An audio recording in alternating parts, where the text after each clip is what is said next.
Bonsoir à tous. À la une de ce journal, les résultats du baccalauréat session 2017 sont catastrophiques au Cameroun. Baccalauréat session 2017 sont catastrophiques au Cameroun, singulièrement dans les régions du sud-ouest et du nord-ouest. La crise anglophone a durement affecté les performances scolaires à tel point que le sud-ouest a dégringolé jusqu'à la 7e place. Pourtant, l'année dernière, cette région était première avec un taux de réussite de 60%. Les contre-performances au baccalauréat sont enregistrées dans presque toutes les régions du Cameroun. Vous les verrez en ouverture de ce journal. 10 jours après la fusion CMC-SOCAM, les notes de musique sont toujours dissonantes autour de la création d'une nouvelle société de gestion collective du droit d'auteur de l'art musical, et la partition du ministre de la Culture crée davantage un flou artistique avec des risques, des batailles de positionnement et des bras de fer, et vocation à suivre au cœur de ce journal. Et la Coupe d'Afrique des Nations est en pleine mutation avec un calendrier arrimé à la trêve hivernale en Europe et 24 équipes désormais en quête de la prestigieuse coupe durant une compétition organisée sur 6 stades. Cette nouvelle résolution de l'exécutif de la CAF suscite déjà des grincements de dents au Cameroun qui reste déterminé à organiser l'édition 2019. On en parle dans ce journal.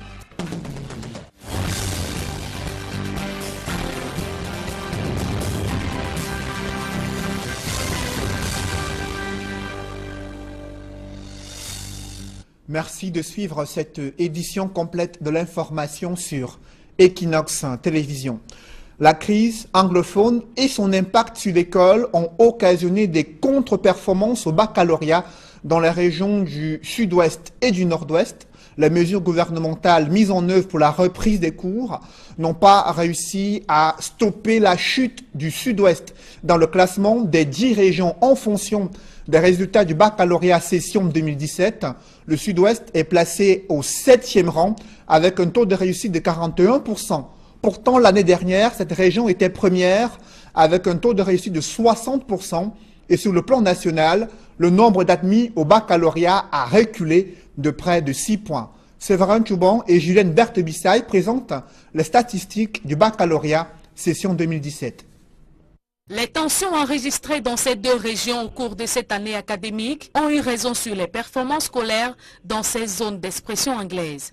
La région du sud-ouest change sa première place contre la nord-ouest, passe de la 4e position à la 6e. Les deux régions enregistrent respectivement 361 et 207 candidats admis. Le tableau statistique des résultats de l'examen du baccalauréat de l'enseignement secondaire général session 2017, rendu public hier par l'Office du baccalauréat, met en lumière un taux élevé d'inscrits absents en salle d'examen dans ces parties du pays. Dans les régions de la Damawa et l'Est, le taux d'abstention est également élevé. La région du centre, quant à elle, est en progression. Elle quitte la 3e position enregistrée l'année dernière pour la première cette année. Le littoral conserve son 2e rang qu'il occupe depuis 3 années. La région de l'extrême nord fait également du surplace en 10e position. La région de l'ouest, pour sa part, gagne 3 points. Elle quitte la 7e position pour la 4e. La Damawa est également dans le même registre avec son 3e rang contre le 5e l'année dernière. Du point de vue général, le pourcentage de réussite cette année est en baisse par rapport à 2016. Le taux national de réussite est de 46% contre 52,72% enregistré en 2016. Et ces jeunes bacheliers éprouvent déjà des sérieuses difficultés à obtenir des bourses d'études à l'international. De nombreuses fraudes sont décelées et leurs dossiers rejetés. Pourtant, des spécialistes de l'éducation estiment qu'ils ne maîtrisent pas des techniques visant à leur permettre d'obtenir des bourses d'études à l'international. Des précisions avec François Dikoumet et Donald Anouzoua. Les étudiants camerounais, tout comme leurs congénères africains, rencontrent d'énormes difficultés dans le processus d'obtention de bourses d'études à l'étranger. Et c'est pour entretenir les jeunes sur les pièges à éviter dans les procédures de demande de bourses d'études et de leur proposer quelques pistes de solutions à la problématique posée qu'une conférence articulée autour du thème « Défis liés à l'obtention de bourses d'études à l'international » a été donnée à Douala. Par cet acte, le spécialiste en sciences de l'éducation entend apporter son expertise au service des jeunes. La première chose, c'est de ne pas se précipiter. Parce que très souvent, on va sur l'Internet, on regarde les conditions d'ordre général et on dit « Waouh, j'ai tout ce qu'il faut ». Et rapidement, on paye les frais d'inscription et du coup aussi, on a un refus. On dit « Vous ne pouvez pas malheureusement bénéficier d'une telle bourse ». Mais par contre, vous pouvez aussi toujours recourir vers le service d'un professionnel. Et quand on décide de rencontrer un professionnel, il ne faut pas tomber dans ce piège comme vous avez proposé tantôt. C'est quoi le profil de ce personnel-là que vous voulez rencontrer? Qui est ce professionnel-là? Est-ce que c'est un conseiller d'orientation? Cette personne est conseiller pédagogique? Est-ce qu'il est conseiller d'orientation? Est-ce qu'il est professeur d'université? Si oui, dans quel domaine? On peut bien être professeur d'université, mais de quel domaine? Si par exemple vous allez aller rencontrer quelqu'un qui va vous aider en matière d'immigration, qui est cette personne-là? Il faut avant tout regarder le profil de cette personne-là. La conférence qui avait pour cible les élèves, les étudiants, les parents ainsi que les enseignants a comblé les attentes des participants. Et ce que moi j'ai retenu, c'est que déjà avec la société qu'ils présentaient, ils ont des possibilités non négligeables de trouver des admissions en tant que toujours étudiants étrangers dans ces pays-là. C'est donc une jeunesse bien édifiée sur les techniques et stratégies à adopter pour optimiser leurs chances d'intégrer par voie de bourse les universités étrangères qui entendent mettre à profit les informations reçues au cours de cette conférence. Près de 3 mois après leur suspension, 10 délégués du personnel de la communauté urbaine de Douala n'ont pas toujours intégré cette institution, le délégué du gouvernement qui maintient leur suspension malgré les décisions prises par le ministre du Travail et de la Sécurité sociale, lequel a opposé une forme de non-recevoir au recours gracieux introduit par le docteur Fritz Ntonentone en vue de pouvoir limoger de façon définitive ces 10 délégués du personnel. Ces motifs ont été jugés infondés et des hommes de droit condamnent cette manœuvre de la part du délégué du gouvernement auprès de la communauté urbaine de Douala, estimant que sa décision de suspension de ces délégués du personnel est nulle et sans effet. Je vous propose à ce sujet de suivre l'avocat maître Simon-Serge Kaka qui revient sur cette décision du délégué du gouvernement qui, selon lui, est nulle et sans effet à l'encontre des délégués du personnel dans cette institution publique. En tout état de droit, le délégué personnel, c'est quelqu'un qui jouit d'un statut particulier au sein de l'entreprise. Et c'est pour ça que la loi lui réserve un traitement particulier, une protection particulière. Et lorsque nous revenons dans notre contexte juridique, il y a notre code du travail qui résulte de la loi numéro 92/007 du 14 août 1992, en son article 130, qui dit clairement que le licenciement d'un délégué personnel est subordonné à l'autorisation préalable de l'inspection du travail. Ce qui revient concrètement à dire que si un employeur prend sur lui de licencier un délégué personnel sans l'autorisation préalable de l'inspecteur du travail, c'est un licenciement nul et de nul effet. Je pense que c'est le cas que nous avons en l'espèce avec ce qui se passe en ce moment à la communauté urbaine de Douala. Je pense que le délégué du gouvernement n'a pas raison. S'il n'a pas pu obtenir l'autorisation de l'inspection du travail avant de licencier ces 10 délégués personnels, je pense qu'il a l'obligation aujourd'hui de les réintégrer avec paiement d'abord des salaires afférents à la période concernée. Et bien entendu, s'il s'obstine à maintenir sa position, il sera poursuivi devant les tribunaux. Et bien entendu, c'est là où va ouvrir la voie à la condamnation de l'établissement public administratif dont il a la charge au paiement des dommages-intérêts en faveur de ces délégués personnels.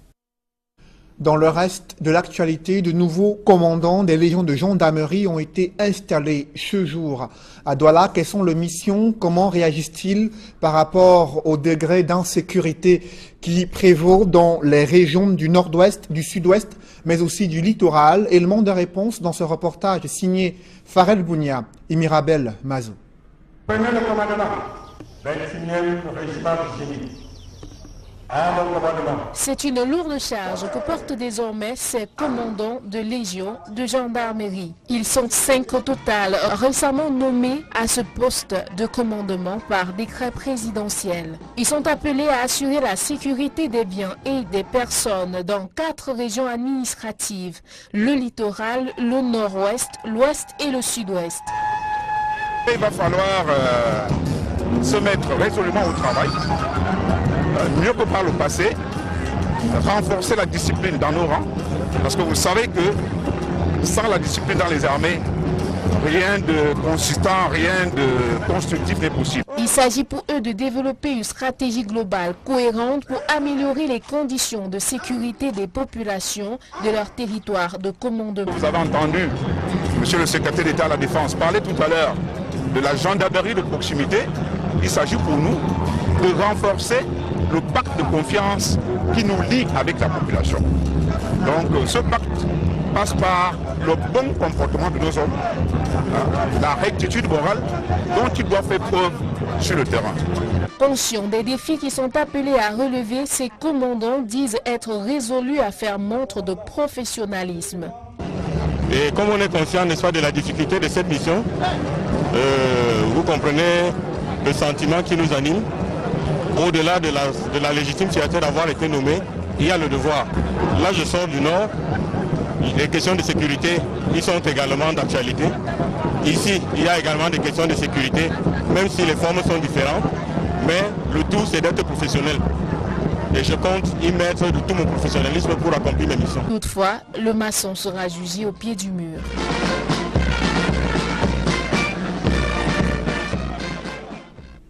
Je vous le disais en titre, 10 jours après la fusion entre la CMC et la SOCAM, les notes de musique sont toujours dissonantes autour de la création d'une nouvelle société civile de gestion collective du droit d'auteur de l'art musical, et la partition du ministre de la Culture crée davantage un flou artistique au point d'exacerber des batailles de positionnement et des risques de bras de fer entre artistes et pouvoir public. Reportage François Dicoumet et Kate Diarra. C'est l'incompréhension totale qui règne dans la gestion collective du droit d'auteur au Cameroun. Quelques jours seulement après la séance de travail qui a abouti à la fusion de la CMC et de la SOCAM, le ministre des Arts et de la Culture a rendu public un communiqué qui suspend l'Assemblée générale du 28 juillet prochain. Selon les partisans de la nouvelle fusion CMC-SOCAM, cette action contribue à s'aimer le doute dans les esprits. Confus, il est touffu. Et il est contradictoire. La nouvelle polémique remonte au 10 juillet dernier, date à laquelle un projet de traité de fusion a été signé entre la CMC et la SOCAM, avec absorption de la SOCAM telle que prévue par les récentes dispositions et comprise dans une lettre du ministre des Arts et de la Culture. Le ministre de la Culture n'a pas vocation, n'a pas compétence pour s'immiscer dans le fonctionnement de la société de gestion collective. Ce sont des sociétés privées. Donc nous nous sommes réunis dans un cadre de soutien privé, nous avons signé le projet de fusion et jusque-là, son communiqué ne dit pas qu'il a annulé cette fusion. Au terme de cette journée de travail, une lettre est adressée au ministre des Arts et de la Culture pour lui faire part des propositions élaborées dans le but de boucler le projet de fusion. Pour le groupe de travail du 10 juillet dernier, la décision de suspension de l'Assemblée générale est incompréhensible. Ce d'autant plus qu'il s'agit jusqu'ici d'une simple proposition. Dans la lettre qu'il adresse au Premier ministre le 18 juillet, c'est-à-dire il y a 3 jours encore, le ministre des Arts et de la Culture dit que la société qui doit être mise en place doit fédérer toutes les tendances, entre autres la fusion CMC-SOCAM et être ouverte à tous les autres protagonistes. Il recommande donc au ministre de ne pas s'ingérer dans les affaires des sociétés de gestion collective qui sont des sociétés privées. Dans son communiqué, il prétend demander la suspension des assemblées générales qui ne sont pas convoquées, sauf si dans son ministère on ne lit pas les lettres. Voici la lettre que j'envoie. Je ne parle pas de la convocation, je parle d'un projet sous réserve de l'approbation de lui-même, le ministre, et sous réserve de ce que le commissariat à la fusion fasse des observations. Mais aucune action de force ne sera entreprise dans le but de s'aimer de nouveau le désordre dans un problème déjà résolu. Si le chef de l'État décide le contraire, je vous dis, nous allons appliquer. Nous allons le faire sans aucune hésitation. Mais là, pour l'instant, nous avons des communiqués Est-ce à dire que le communiqué se place au-dessus des prescriptions des institutions de chef d'État qu'eux-mêmes ils ont écrit? Il y a quelque chose qui ne va pas. Les autres artistes, opposés à la fusion que nous avons rencontrée, n'ont pas souhaité s'exprimer. Ils sont 6 jeunes étudiants burundais portés disparus aux États-Unis d'Amérique. Pourtant, ils y sont arrivés pour participer à une compétition. Depuis lors, une chasse à l'homme est lancée pour retrouver ces 6 étudiants qui auraient déjà traversé la frontière pour se rendre au Canada. Des précisions avec Nadine Yambo dans ce reportage. Partis aux États-Unis pour la compétition du First Global Challenge, 6 étudiants burundais ont fondu dans la nature. Âgés entre 16 et 18 ans, ces adolescents se sont échappés tout juste avant la clôture de cette compétition robotique mettant aux prises les meilleurs étudiants en sciences et technologies du monde entier. Alertés, les forces de l'ordre se sont aussitôt mises à leur trousse. 2 d'entre eux de sources sécuritaires auraient été aperçus en train de traverser la frontière vers le Canada. La police précise cependant qu'il ne s'agit pas d'un acte criminel.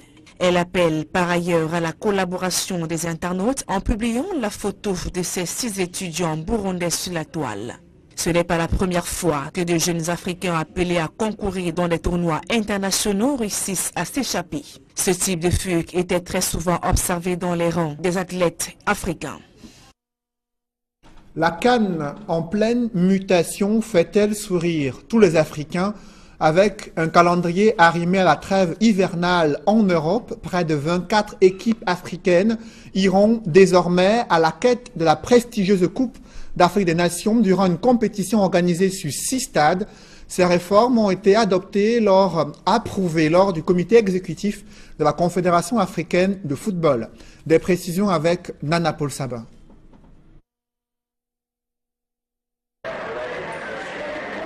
De toutes les réformes entérinées par le comité exécutif de la CAF, celle qui fait jaser est la décision de faire passer à 24 le nombre d'équipes qualifiées pour les phases finales des prochaines Coupes d'Afrique des Nations en remplacement du format actuel avec 16 équipes. En outre, fini les Cannes en janvier et février, le tournoi le plus prestigieux du continent se jouera désormais entre juin et juillet, des années impaires après chaque 2 ans. Ces changements, qui sont d'application à court terme, auront des conséquences sur la CAN 2019 qu'organise le Cameroun. Une rencontre est annoncée entre les nouveaux responsables de la CAF et les autorités camerounaises pour plancher sur la matérialisation des nouveaux éléments à verser au cahier des charges de la prochaine phase finale de la Coupe d'Afrique des Nations 2019. Les compétitions interclubs de la CAF ont aussi subi une modification de leur calendrier. Les sages de la Confédération africaine de football ont entériné le fait que les matchs de Coupe de la Confédération et de Ligue des champions se dérouleront désormais du mois d'août au mois de mai. Il n'y a plus donc un démarrage en février avec l'entrée en liste des équipes camerounaises sans match de championnat local dans les jambes. Pour éradiquer les cas de mort subites dans les stades, le comité exécutif s'est engagé à investir dans les recherches pouvant permettre de déterminer les causes de mort subites chez les footballeurs, dont les cas jusqu'ici enregistrés sont en majorité des Africains. Le renforcement des contrôles médicaux dans la détermination de l'éligibilité des jeunes footballeurs, le principe de l'augmentation des indemnités à payer aux arbitres et l'implication d'un grand nombre d'anciennes gloires du football africain dans les activités de la CAF s'inscrivent également dans le registre des réformes, des propositions du symposium qui ont été approuvées par le nouveau président de la CAF et ses pairs du comité exécutif. Le président Hamad, successeur du Camerounais Issa Hayatou à la tête de la CAF, voit ainsi entamer son ambitieux programme pour une nouvelle vision du football africain. Vous l'avez suivi, ces réformes pourraient avoir des conséquences sur la CAN 2019 que le Cameroun doit organiser. Près de 24 équipes de football, 6 stades sur lesquels doivent se dérouler la compétition et un calendrier modifié qui passerait du mois de janvier à celui de juin. Et des inquiétudes planent davantage sur cette CAN qui doit être organisée en principe au Cameroun. Et le gouvernement est monté au créneau pour jurer la main sur le cœur de réussir le pari d'organiser cette CAN 2019. Au Cameroun, le ministre des Sports était face à la presse en début de semaine à Yaoundé. Des précisions avec Joël Essengue et Aïk Cyril. Sur les 32 stades à fournir pour la CAN 2019, 11 sont déjà disponibles. À en croire le ministre des Sports et de l'Éducation physique, les autres sont en construction. Les 21 autres sont en construction ou à réhabiliter. Parmi ceux-ci, 14 sont à réhabiliter. Reste 7 à construire. Plus concrètement, il s'agit à Yaoundé du complexe sportif d'Olembe. Ce sont le stade principal et ses 2 annexes qui sont en construction. Les travaux sont en cours. Les travaux de fondation démarrent le 1er août 2017. Le groupe Piscini promet qu'il va livrer le stade dans les délais tels que rappelés lors du point de presse donné hier par l'ambassadrice d'Italie et l'entreprise concernée. À Douala, il s'agit du complexe de Japoma, du stade de la réunification et d'autres aires de jeu. Les travaux en ce qui concerne le stade principal et ses 2 annexes sont en cours. Le bureau de contrôle technique Veritas est mobilisé. Le stade de la réunification et son annexe. Les travaux ont été confiés au consortium canadien représenté par la Corporation commerciale canadienne. Le marché est en cours de signature. La ville de Garoua, qui abritera également la CAN 2019, verra des stades construits ou réhabilités. Pour le stade omnisport de Runde Adja et son annexe, les travaux ont été attribués à l'entreprise portugaise Mota Engil. La contractualisation est en cours. Pour les stades Pumpumre, du Sénagès et de la gendarmerie, les travaux ont été attribués. La contractualisation est en cours. À l'ouest du pays, enfin, le stade omnisport de Kwekong à Bafoussam sera pourvu en stade annexe, tandis que d'autres villes de la région verront leurs infrastructures réhabilitées.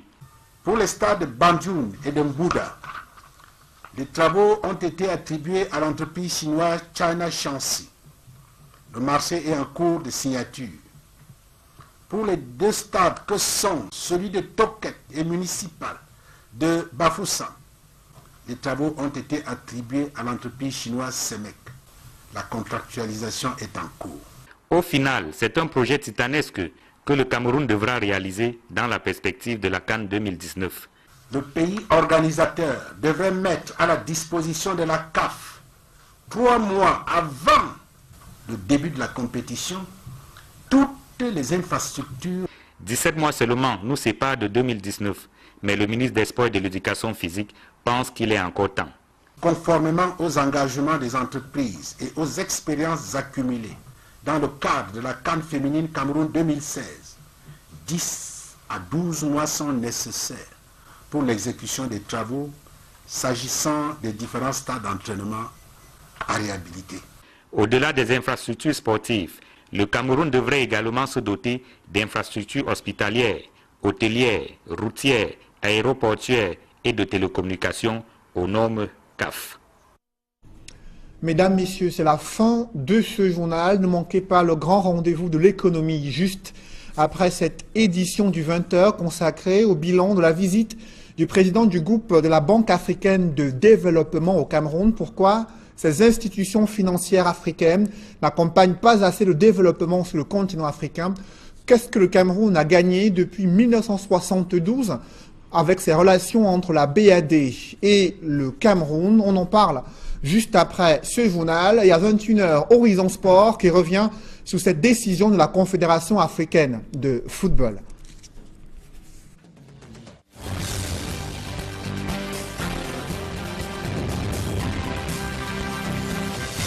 Conseil d'orientation, est-ce qu'il est professeur d'université? Si oui, dans quel domaine? On peut bien être professeur d'université, mais de quel domaine? Si par exemple vous allez aller rencontrer quelqu'un qui va vous aider en matière d'immigration, qui est cette personne-là? Il faut avant tout regarder le profil de cette personne-là.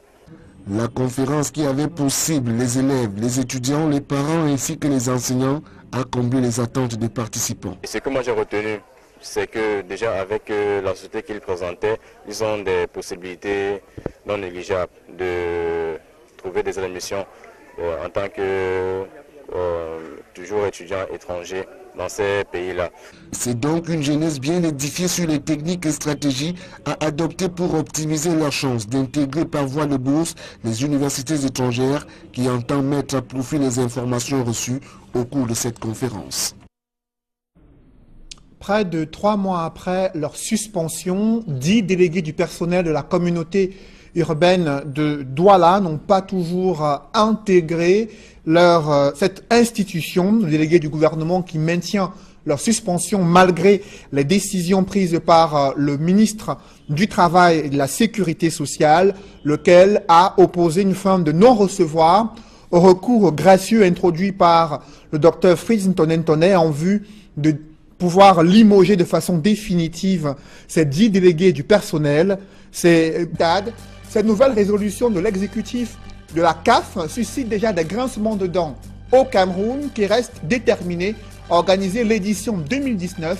On en parle dans ce journal.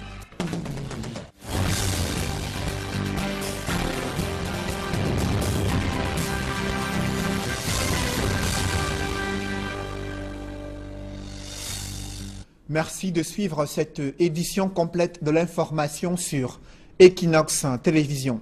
La crise anglophone et son impact sur l'école ont occasionné des contre-performances au baccalauréat dans les régions du sud-ouest et du nord-ouest. Les mesures gouvernementales mises en œuvre pour la reprise des cours n'ont pas réussi à stopper la chute du sud-ouest dans le classement des 10 régions en fonction des résultats du baccalauréat session 2017.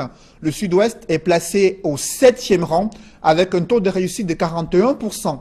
Pourtant, l'année dernière, cette région était première avec un taux de réussite de 60%.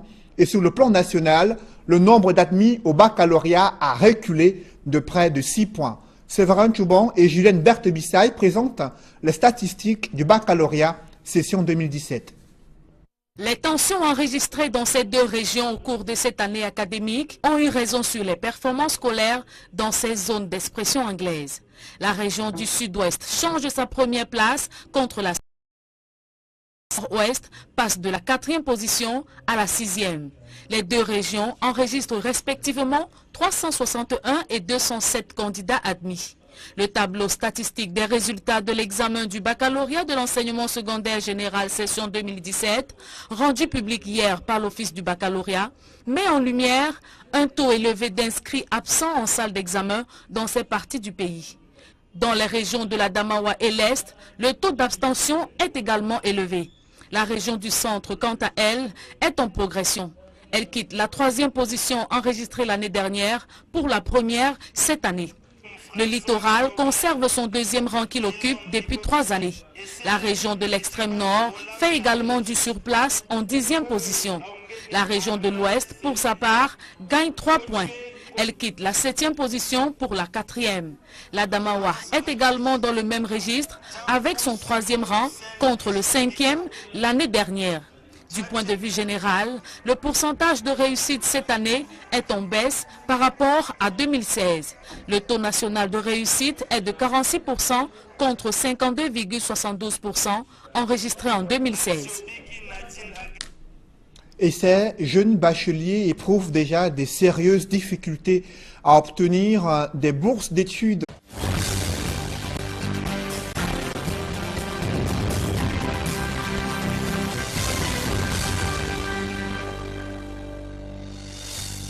Bonsoir à tous. À la une de ce journal, les résultats du baccalauréat session 2017 sont catastrophiques au Cameroun. Baccalauréat session 2017 sont catastrophiques au Cameroun, singulièrement dans les régions du sud-ouest et du nord-ouest. La crise anglophone a durement affecté les performances scolaires à tel point que le sud-ouest a dégringolé jusqu'à la 7e place.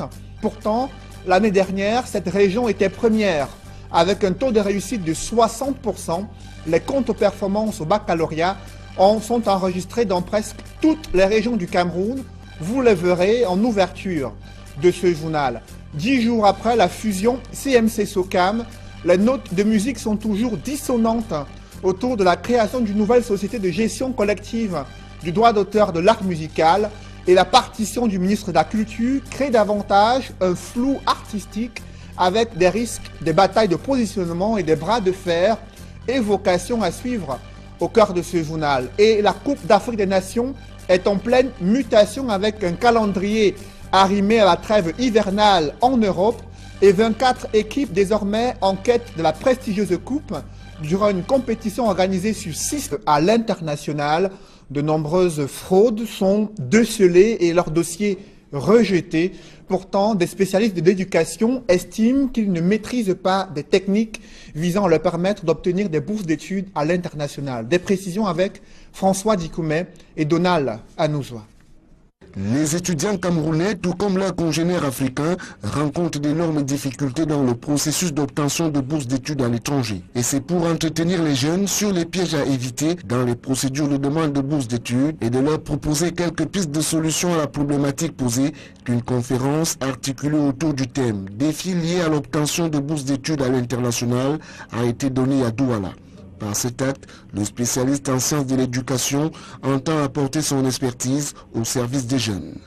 La première chose, c'est de ne pas se précipiter. Parce que très souvent, on va sur l'Internet, on regarde les conditions d'ordre général et on dit « Waouh, j'ai tout ce qu'il faut ». Et rapidement, on paye les frais d'inscription et du coup aussi, on a un refus. On dit « Vous ne pouvez pas malheureusement bénéficier d'une telle bourse ». Mais par contre, vous pouvez aussi toujours recourir vers le service d'un professionnel. Et quand on décide de rencontrer un professionnel, il ne faut pas tomber dans ce piège comme vous avez proposé tantôt. C'est quoi le profil de ce personnel-là que vous voulez rencontrer? Qui est ce professionnel-là? Est-ce que c'est un conseiller d'orientation?